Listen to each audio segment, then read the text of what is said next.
شو ابو شفيق؟ قاعد معك؟ ما حتبطل هالعادة؟ شو قصدك سكر لي هالتليفون بقى؟ معلي بتوخزني يا ابو خالد، بتوخزني. بعد في عندي 263 رسالة، خليني رد عليهم وبقعد معك. إلي نص ساعة قاعد معك وأنا بقول هلأ بيزوق وهلأ بينتبه، شو قصدك؟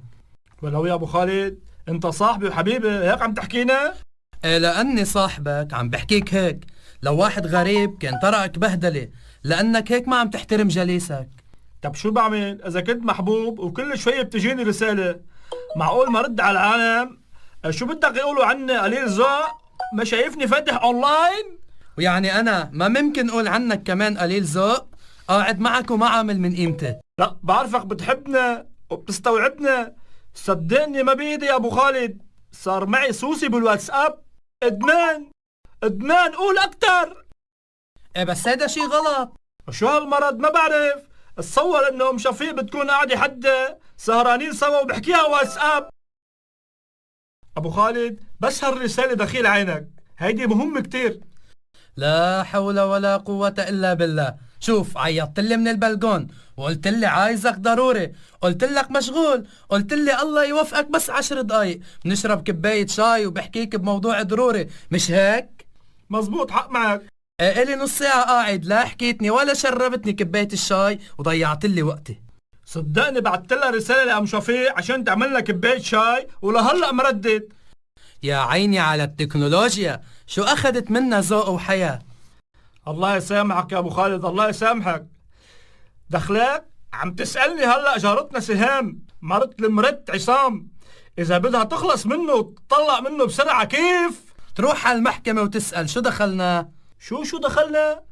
هي عم تسألنا وأنا عم ساعدها. شوف بعتت لي. شوف. نعم، شو بتقعد بتحكي مع النسوان؟ بعدين شو بعتين لبعض؟ شو هيدا؟ قلوب حمر؟ شو هالرسائل يا ابو شفيق؟ لك هيدي ما فيها شيء، هيدي لغة الواتساب. ولو يا ابو خالد شو اشبك؟ يا ابو شفيق انت شو اشبك؟ شو خصك بالمرة انت؟ وليش تبعتوا لبعض هيك اشياء؟ لك ما نحن جيران والجار للجار، ولو المرة من زمان فتحت لي قلبها وبتحكيني وبتستشيرني بكل شيء. أنا مثل خيها على الواتساب، والواحد بياخد راحته على الواتساب وبيمزح. أنا ما مصدق شو عم اسمع. دخلك ام شفيق عارفاني؟ لك شو جاب هلا سيرة ام شفيق؟ هيدي أسرار يا أبو خالد، أسرار. شو بدها نفشى أسرار الناس؟ والله وشو دخلك أنت بأسرارهم؟ وعصام بيعرف إنك عم بتراسل مرته؟ لا، ما هي بتحكينا بتفشلي خلقها، حرام مظلومة معه هي. بعدين هي المرة منيحة وما عادت عم تكن له أي مشاعر، وأنا عم ساعدها حتى تخلص وتعيش حياتها مظبوط. أعوذ بالله، شو هالزمن يلي نحن فيه؟ معقولة أنت تكون بهالبساطة؟ ليش بقى؟ عم بتخرب بيت جارك وتنتهك حرمة بيته وبتقلي ليش بقى؟ هلا مشان علاقة رسائل وشوية دردشة عملت لي قصة يا أبو خالد؟ أنا قايم روح. أبو شفيق افتح لي الطريق، افتح لي طريق. شو اشبك يا أبو خالد؟ ليش عم تتصرف هيك؟ لحد هون وبس. بيوت الناس يا أبو شفيق إلى حرمتها، وإذا وحدة عم تغلط بحق زوجها ما بتشاركها الغلط وبتخون حرمة الجوار. بيقول النبي صلى الله عليه وسلم: كل المسلم على المسلم حرام، دمه وماله وعرضه. انت عم تعتدي على عرض جارك، أعوذ بالله. افتح لي خلصني بقى. أنا ما حسبتها هيك يا أبو خالد، صدقنا بلشت سلام وتسلاية، أنا ما قصدي، وهي فتحت لي قلبها وخبرتني بحياتها. وانت كل هالقد وين مخك وعقلك؟ ما بتعرف انه بهالتصرفات عم تأذيها اكتر وعم تخرب بيتها وبيتك؟ لو زوجها وعصام قرا رسائلك شو كان بيصير؟ شو يقرا الرسائل؟ لو مرتك ام شفيق شافت الرسائل شو بتقول؟ معني بمسحن دغري.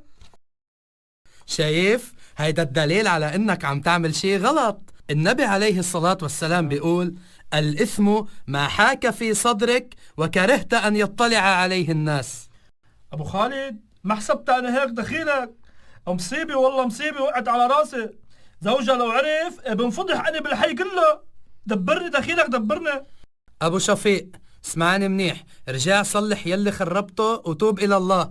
بعت لها آخر رسالة، قلها أني فكرت بموضوعك مع زوجك، لقيت الشغلة مش حرزانة إذا فكرنا فيها مزبوط، وقلها إنك بدك تسكر الواتساب لأنك مشغول وعم ياخد من وقتك. يعني المهم يا أبو شفيق تفهم إنكن عم تتصرفوا غلط. يا لطيف ليش من الاول انا ما فكرت بهالشيء؟ الله يخلي لي اياك يا ابو خالد. خلص ما بدي واتساب ولا بدي اخرب بيت حدا. خلص انا ندمان كتير كتير يا ابو خالد كتير.